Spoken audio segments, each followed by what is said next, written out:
ఏదైతే వెస్ట్ బెంగాల్లో ఒక మెడికో విద్యార్థి పైన అత్యాచారం చేసి అతి కిరాతకంగా ఘోరంగా చంపేశారు.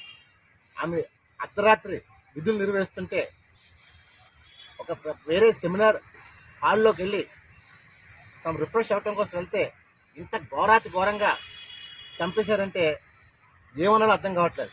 అంటే సాక్షాత్తు ఒక హాస్పిటల్లో రక్షణ కల్పించిన దౌర్భాగ్య స్థితిలో ఈ వ్యవస్థ ఉందని అడుగుతున్నాం. మరి కేంద్ర ప్రభుత్వం గతంలో సెంట్రల్ ప్రొటెక్షన్ యాక్ట్ అని పెట్టింది, ఎందుకు ఇంప్లిమెంట్ కావట్లేదు అడుగుతున్నాను. అంటే ఈరోజు ఈ నిర్భయ చట్టాలు కానీ పెట్టింది అంటే ఏదైనా ఇష్యూ జరుగుతుంటే ఆ ఇష్యూని ప్రజల్ని డైవర్ట్ చేయడం కోసం చేస్తున్నారు తప్ప దీనిపైన ఎందుకు శ్రద్ధ చూపించట్లని చెప్పి తెలిసి ప్రశ్నిస్తుంది. మరి ఈరోజు చంద్రబాబు నాయుడు గారు కేంద్ర ప్రభుత్వంలో కీలక భూమిక పోషిస్తున్నారు కాబట్టి నేను తక్షణం